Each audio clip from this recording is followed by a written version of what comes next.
la culminación de un modelo de desarrollo económico y también la culminación de un tipo de evolución y de un tipo de transitar del movimiento popular y de la izquierda chilena. Para entender esto, inevitablemente tenemos que remontarnos un poco a la historia. Cuando hablamos que esto fue el modelo, la culminación de un modelo de desarrollo económico, nos estamos refiriendo al modelo de sustitución de importaciones mediante una industrialización inducida por el Estado, desde el Estado, en el marco de una economía capitalista laboral, y que es un modelo de desarrollo que se empieza a implementar en Chile desde fines de la década de 1930, más particularmente desde el inicio del ciclo de los gobiernos de Frente Popular, sobre lo cual volveremos más adelante. O sea, estamos hablando de un modelo desarrollista, keynesiano en alguna de sus fases, como decía, que fue iniciado por el Frente Popular a fines de la década de 1930 y que entró ya en crisis una década más tarde, a fines de los años 40. Y entró en crisis básicamente porque este modelo siempre fue dependiente de la tecnología y del capital extranjero. Como bien se dice por ahí, los gobiernos del Frente Popular promovieron y lograron un cierto grado de industrialización del país, pero en Chile no se produjo y nunca se ha producido una verdadera revolución industrial. Es decir, un fenómeno que se caracteriza, tal como lo definen los economistas o los historiadores economistas, por lo que ellos denominan un take-off, es decir, este despegue brusco de todos los índices de la economía, prácticamente en línea vertical, motorizados por la industria que logra arrastrar al conjunto de los sectores. Eso no ocurrió nunca en Chile, es decir, hemos tenido una industrialización limitada, espuria, dependiente, pero nunca una verdadera revolución industrial. Y este modelo entra en crisis ya al cabo de una década, a fines del periodo de los gobiernos de Frente Popular, y esta crisis se va a manifestar hasta el ascenso de Allende, y yo diría hasta bastante más tarde, básicamente a través de dos grandes flagelos económicos y sociales para la población chilena, que son elevadísimas tasas de inflación y también muy elevadas tasas de desocupación, que van a ser las características que van a marcar los finales de la década del 40, todos los años 50 y la década de 1960. Y esto va a generar una larga crisis de este modelo desarrollista, cuyo colofón va a ser la elección de Allende y de la Unidad Popular al gobierno. Luego del fracaso de diversas experiencias de muy variada índole, que van desde los gobiernos de Frente Popular, pasando por el ibañismo, el gobierno de los gerentes de Jorge Alessandro Rodríguez y la experiencia reformista de la llamada Revolución en Libertad de Eduardo Frei Montalva y la democracia cristiana. Esta crisis va a poner de relieve los problemas fundamentales de la sociedad chilena. La discusión precisamente por el programa de la Unidad Popular. Algunos puntos de este diagnóstico que tenían que ver con el subdesarrollo y dependencia del país, el carácter primario exportador de la economía chilena, que lo sigue teniendo hasta el día de hoy día, porque si ustedes se fijan, la estructura de exportaciones de nuestro país es esencialmente, si no puramente, de productos primarios: cobre, vino, productos agrícolas, pescado, harina de pescado, madera, también lo más elaborado en la celulosa, lo que no es mucho decir, todos productos de bajísimo valor agregado. Amplio dominio en aquella época del latifundio general, ¿no? Las principales riquezas naturales y los más importantes servicios públicos en manos extranjeras, el comercio internacional controlado también por consorcios extranjeros y, de manera general, abarcando todos estos elementos anteriores, atraso, pobreza y permanente y muy notoria desigualdad social. Y a fines de los años 60, esta crisis ya estaba en plena maduración. A fines de los 60 podemos señalar que ya había manifestado claras muestras de fracaso el reformismo demócrata cristiano, precisamente por no intentar soluciones más radicales, puesto que todo su programa y su accionar se adaptaban, y muy bien, a los planes, a la estrategia norteamericana de Alianza para el Progreso, que si bien incluía en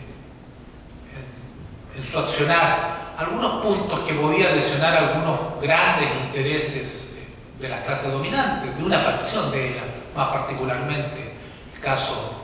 de los latifundistas, a través de las medidas de reforma agraria, que si bien incluía algunas medidas populistas como la promoción popular y otros, en lo más esencial era un programa que se adaptaba perfectamente a la estrategia norteamericana, puesto que esta estrategia, diseñada por la Casa Blanca, por el gobierno de los Estados Unidos, preveía, entre otras cosas, puntos tales como los siguientes, que fueron implementados precisamente por el gobierno de Frei: coparticipación de los estados latinoamericanos y del capital norteamericano en la gran minería, cuestión que fue realizado a través de la llamada chilenización del cobre. Respeto irrestricto de la burguesía industrial, bancaria, financiera y comercial y de sus asociados extranjeros, y sobre todo un fenómeno un poquito más subterráneo, pero que los análisis económicos de la época dejaron muy claramente de relieve: desplazamiento de las inversiones norteamericanas hacia el sector industrial. Es decir, un paso progresivo de lo que había sido hasta entonces la principal área de penetración del capital extranjero, más particularmente norteamericano, la gran minería y los servicios públicos, hacia la industria. Cuestiones todas que eran absolutamente congruentes y concordantes con el programa de la llamada Revolución en Libertad. De tal modo que el fracaso del modelo desarrollista entró, como decíamos, en su fase final a fines de los años 60, abriendo finalmente las puertas para que la Unidad Popular llegara al gobierno, en medio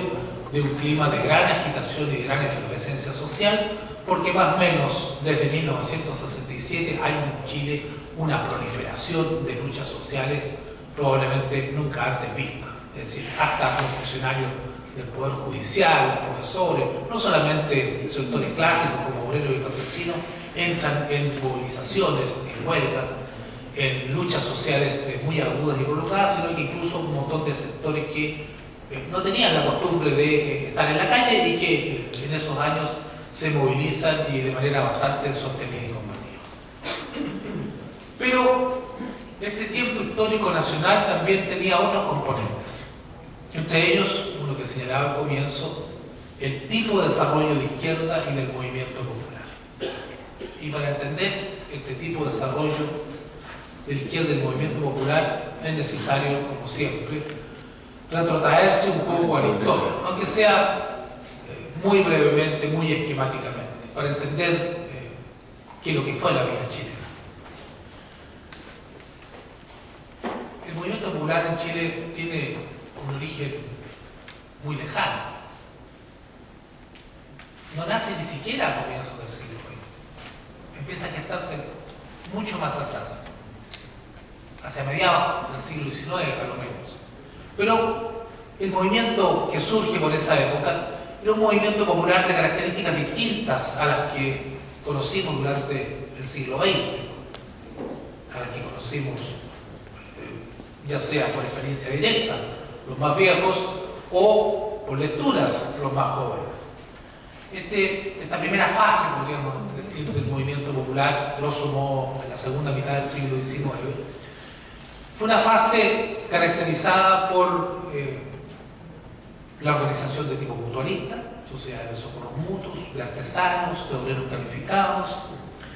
por una idea de colaboración o de cooperación de los trabajadores para ayudarse entre sí, de ahí viene el término del mutualismo, que se expresaba a través de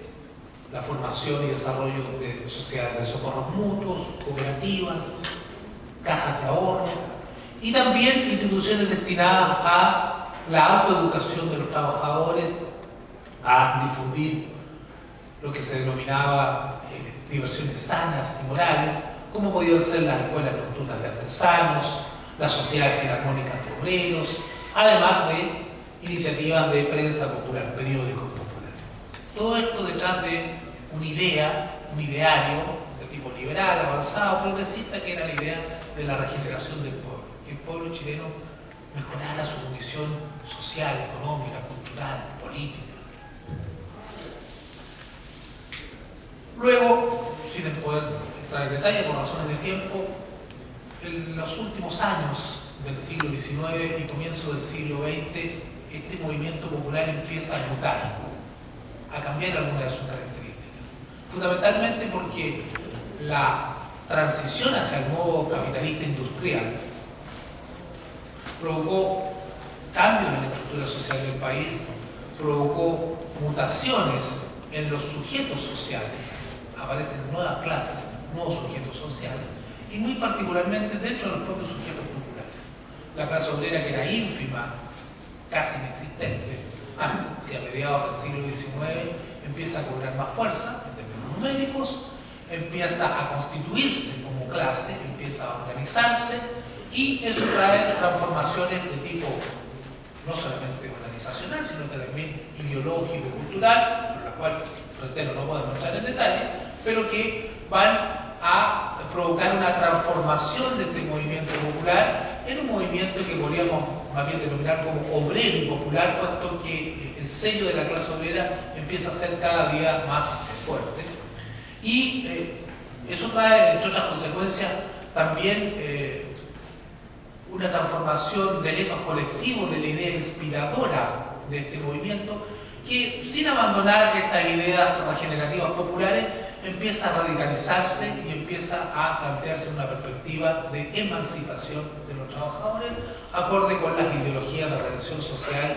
que estaban llegando a nuestro país, ideologías tales como el socialismo en todas sus variantes y el anarquismo. Hay un nuevo etos, este etos de la emancipación de los trabajadores, que va a ser el etos inspirador del movimiento obrero y popular en Chile,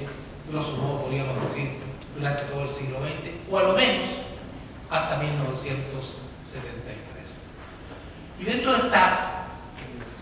nuevo periodo que se abre en la historia del movimiento popular, podríamos distinguir